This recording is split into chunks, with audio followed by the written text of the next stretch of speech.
मिथिला राज्य में रहने वाले गोनू झा, जो कि अपनी बुद्धिमानी और चतुराई के लिए पूरे राज्य में प्रसिद्ध थे। वह जाति से पंडित थे, परंतु खेती बाड़ी करके अपना गुजारा करते थे। एक बार की बात है, गोनू झा अभी पशु मेले से निकले ही थे कि एक व्यक्ति ने उनसे पूछा, अरे वाह पंडित जी, बहुत शानदार बैल लिए जा रहे हो, कितने में मिला? गोनू झा ने उस व्यक्ति की ओर देखा, किंतु उसे पहचान नहीं पाए। फिर भी अपने चेहरे पर औपचारिक मुस्कान लाकर बोले, बस संयोग से मिल गया, 10 रुपए में। अच्छा लगा सो ले लिया, और जरूरत भी थी। उस अजनबी ने गोनू झा से पूछा, लेकिन पंडित जी, आपको बैल मिला बहुत ही शानदार, मगर एक ही क्यों? कम से कम एक जोड़ी बैल लेते। गोनू झा भी उससे बात करते हुए चल रहे थे। अरे क्या बताएं भाई, मेरे पास एक जोड़ी बैल था, 10 दिन हुए एक बैल बीमार पड़ा, दवा दारू की मगर बच नहीं पाया, मर गया। इसीलिए एक बैल की ज़रूरत थी, ठीक ठाक मिल गया, इसीलिए ले लिया। मेरे पास एक बैल इसी कद काठी का पहले से ही है। कुछ दूर चलने के बाद वह व्यक्ति अपनी राह चला गया। गोनू झा सोचते रहे कि यह व्यक्ति कौन था, लेकिन वे उस व्यक्ति को याद नहीं कर पाए। राज दरबार में होने के कारण गोनू झा की ख्याति दूर दूर तक फैली हुई थी। उन्हें जानने पहचानने वाले लोग बहुत मिलते थे। उन्होंने सोचा, छोड़ो, रहा होगा कोई। अभी वे कुछ दूर ही चल पाए थे कि रास्ते में एक पगड़ीधारी व्यक्ति ने उन्हें कहा, पाए लागू महोपाध्याय जी। गोनू झा संस्कृत के विद्वान थे और संस्कृत शिक्षा की श्रेष्ठतम उपाधि महोपाध्याय से विभूषित थे। उन्होंने जब अपने लिए महोपाध्याय का संबोधन सुना तो वे चौंक गए। उन्होंने उस व्यक्ति की तरफ देखा तो एक झलक में उसे पहचान गए। यह व्यक्ति उनके संस्कृत के आचार्य के यहाँ पर काम किया करता था। नाम था जगदीश। गोनू झा ने उसका हालचाल पूछा। अंततः बातचीत पुनः बैल पर आ गई। गोनू झा ने पुनः बैल का पूरा वृतांत उन्हें सुनाया और उनकी जिज्ञासा शांत की। कुछ दूर चलकर उस व्यक्ति ने गोनू झा से विदा ली और अपने गांव की ओर मुड़ गया। अपने गांव तक पहुंचते पहुंचते गोनू झा को रास्ते में कम से कम 25 लोग ऐसे मिले जिन्होंने उनसे बैल के बारे में पूछा और जिनको गोनू झा ने बैल के मरने से लेकर बैल को खरीदने तक का सारा वृतांत कह सुनाया। अपने गांव में गोनू झा सड़क से गुजर रहे हों और उन्हें कोई टोकने वाला ना मिले, ऐसा भला कैसे हो सकता था। अब गांव की राह में भी वही सिलसिला शुरू हो गया। बैल के बारे में हर 10-20 कदम पर गोनू झा से कोई ना कोई पूछ ही लेता कि पंडित जी, यह बैल कितने में खरीदा। गोनू झा घर पहुंचते पहुंचते इस प्रश्न से बहुत ही खींच गए। उन्हें लगने लगा कि यदि उनकी जल्लाहट बढ़ी तो हो सकता है बैल के बारे में पूछने वालों की ऐसी की तैसी कर दें। गोनू झा विवेकी तो थे ही। घर पहुंचकर उन्होंने बैल को खूंटे से बांधा और उसे साना पानी देकर, सहलाकर और पुचकार कर अपने कमरे में चले गए। पंडिताइन यानी उनकी पत्नी और उनका भाई दोनों को बुलाकर उन्होंने कहा, पशु मेले से 10 रुपए में बैल खरीद कर लाया हूँ। दूसरे बैल के जोड़ का बैल है, जाकर आंगन में देख लो और अब इस बैल के बारे में मुझसे कुछ मत पूछना। थक गया हूँ, अब आराम करूँगा। कहते कहते गोनू झा बिस्तर पर पसर गए। उन्होंने सोचा, यदि कोई उपाय नहीं किया तो गांव का हर आदमी आकर बैल के बारे में पूछेगा। कोई बैल की नस्ल जानना चाहेगा तो कोई बैल की कीमत। कोई उन्हें बताएगा कि बैल की सानी में सरसों और तीसी की खली जरूर मिलाए, तो कोई कहेगा कि हफ्ते में एक बार बैल को पाव भर नमक जरूर चटाएं। किस किस को वो बैल की कीमत और जाति बताते फिरेंगे और फिर किस किस को बताएंगे कि किस कारण से बैल खरीदना पड़ा। किस किस की नसीहत लेते रहेंगे कि बैल को कैसे पाला जाता है और क्या क्या खिलाया जाता है। फिर कुछ मन ही मन में तय करके वे बिस्तर से उठे, हाथ मुंह धोया। पंडिताइन ने उनके लिए और अपने देवर के लिए भोजन परोस दिया। खा पी कर गोनू झा सो गए। दूसरे दिन सवेरे सवेरे गोनू झा ने बैल को खूंटे से खोला और गांव के बीच वाले हिस्से में ले गए। अब बैल को एक खेत में घुसा दिया जहां बैल मस्ती से चरने लगा। गोनू झा खुद एक पेड़ पर चढ़ गए और चिल्लाने लगे, दौड़ो भाइयों, जल्दी आओ, आओ गांव वालों, जल्दी आओ, देखो खेत में एक बाघ घुस गया है, जल्दी आओ। उनकी चीख सुनकर गांव के लोग अपने हाथ में लाठी, भाला, फरसा, तलवार आदि लेकर दौड़ते हुए आए। उन लोगों ने देखा गोनू झा एक पेड़ पर चढ़े हुए आवाज लगा रहे हैं। गोनू झा का चिल्लाना जारी था। जब उन्हें विश्वास हो गया कि पेड़ के नीचे गांव के तमाम लोग जमा हो गए हैं, तब उन्होंने चिल्लाना बंद कर दिया। गांव वालों ने पूछा, कहाँ है पंडित जी, बाघ कहाँ है? गोनू झा ने पेड़ से उतरकर गांव वालों को खेत में चर रहे बैल को दिखाया। वह देखिए, दिखा आप लोगों को? गांव वाले बोले, नहीं पंडित जी, वहां तो बैल है पर बाघ नहीं दिख रहा। हाँ बिल्कुल ठीक दिख रहा है, बैल ही है, बाघ नहीं। और ये बैल मैंने कल 10 रुपए में खरीदा है। मेरे पास पहले से ही एक जोड़ा बैल था। 10 दिन पहले उसमें से एक बैल मर गया, इसीलिए मुझे ये बैल खरीदना पड़ा। अगर आप लोगों को बैल के बारे में कुछ जानना है, समझना है तो अभी पूछ लीजिए। कल शाम से मैं 50 लोगों को जवाब देते देते थक चुका हूँ, और अगर किसी को कुछ नहीं पूछना तो सब लोग अपने अपने काम में लग जाइए। मुझे आप लोगों को यही बताना था कि मैंने बैल खरीदा है। गांव के जिन लोगों को ये बात नहीं मालूम हो उन्हें भी आप लोग बता दीजिए, मगर मेरी विनती है कि अब आज के बाद इस बैल के बारे में मुझसे कुछ मत पूछिएगा। गांव वाले अपने अपने हथियार के साथ लौट गए। कहाँ तो वो आए थे कि बाघ का शिकार करेंगे, कहाँ गोनू झा के बैल के दर्शन करके अपना सा मुंह लेकर लौट रहे थे। गोनू झा अपनी मस्ती में मूंछों पर ताव देते हुए अपने घर पहुंचे। घर पहुंचने पर उनकी पत्नी ने पूछा, इतनी सवेरे कहाँ चले गए थे? गोनू झा ने खूंटे से बैल को बांधते हुए कहा, गांव वालों को अतश्री बैल कथा बांचने गया था, भाग्यवान। इतना कहकर गोनू झा मुस्कुराने लगे। इस तरह से गोनू झा ने एक ही बार में पूरे गांव वालों को समझा दिया कि उन्होंने बैल कैसे खरीदा, क्यों खरीदा और कितने में खरीदा।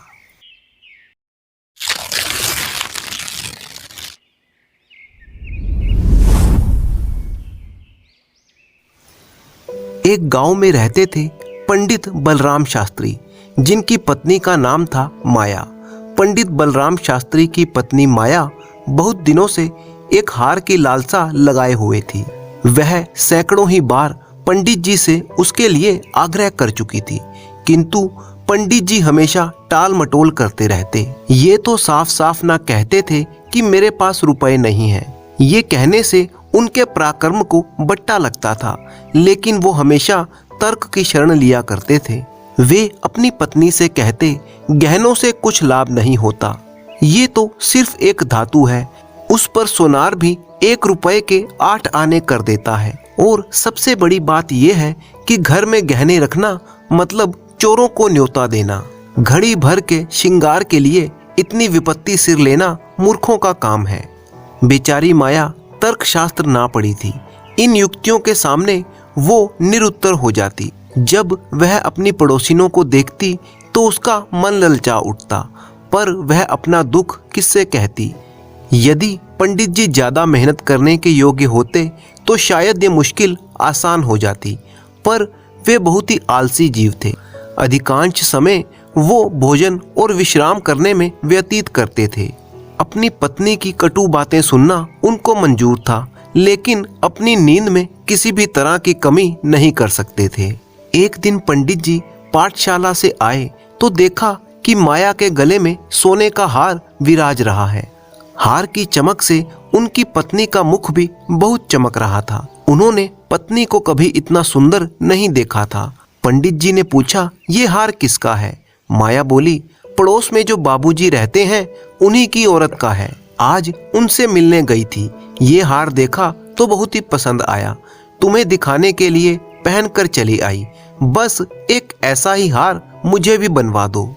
दूसरे की चीज नाहक मांग लाई, कहीं चोरी हो गई तो हार तो बनवाना ही पड़ेगा, ऊपर से बदनामी अलग से होगी। मैं तो ऐसा ही हार लूंगी, 20 तोले का है।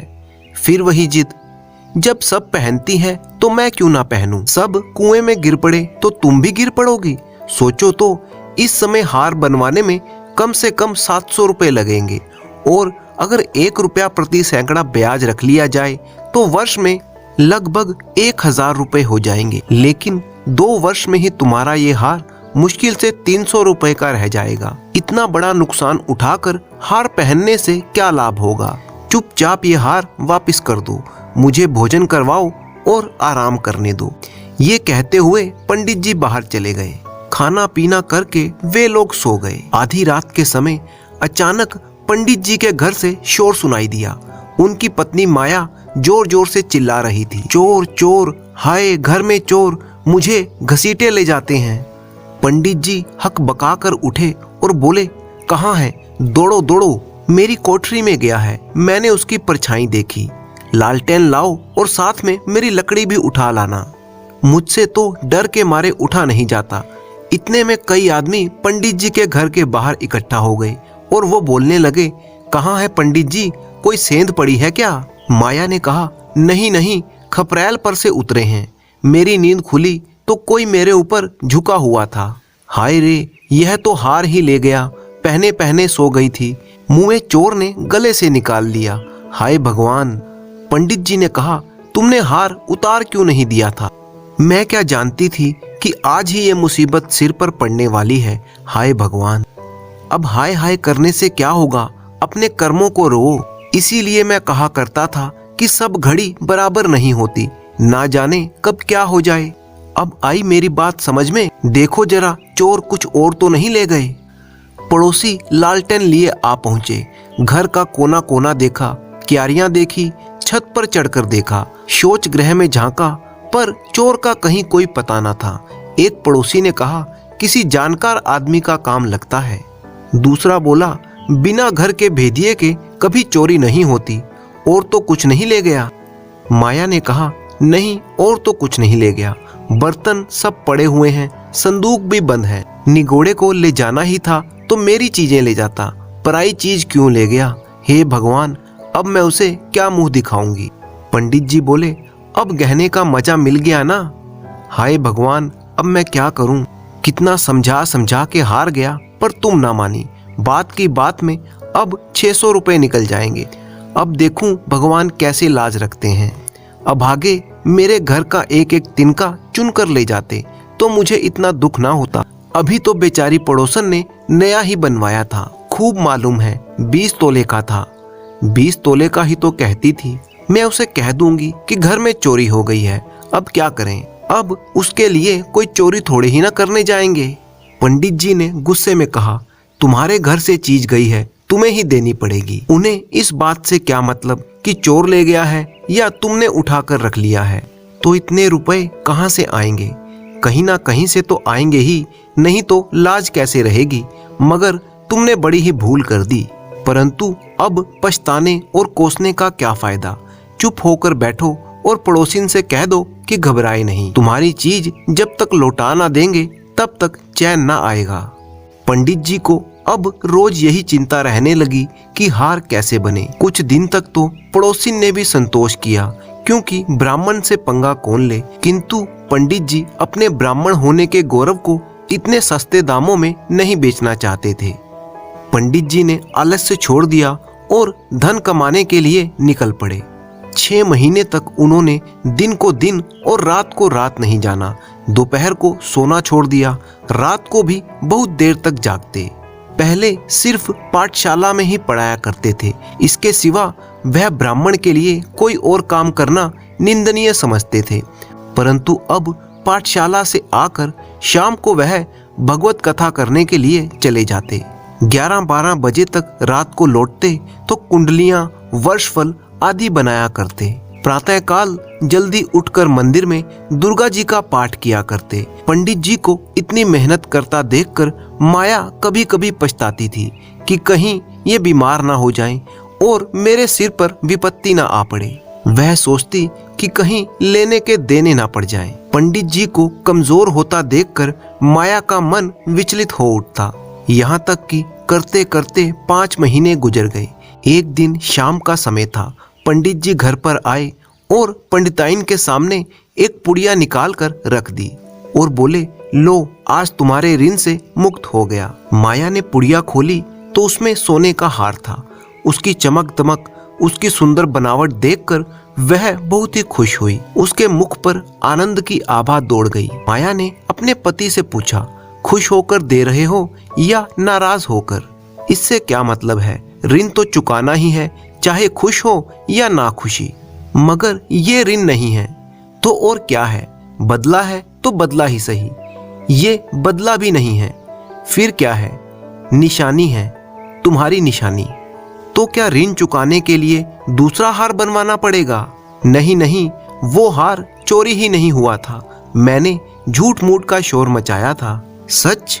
हाँ सच कहती हूँ, मेरी कसम, तुम्हारे चरण छूकर कहती हूँ। तो तुमने मुझसे नाटक किया था? हाँ। तुम्हें मालूम है कि तुम्हारे नाटक का मुझे क्या मूल्य देना पड़ा? क्या वो 600 रुपए से ऊपर है? बहुत ऊपर है। इसके लिए मुझे अपनी आत्म स्वतंत्रता को बलिदान करना पड़ा। इसके बाद पंडिताइन ने अपनी पड़ोसन को उसका हार लौटा दिया और अपनी चतुराई के बल पर पंडित जी से एक नया हार उपहार के रूप में पा लिया।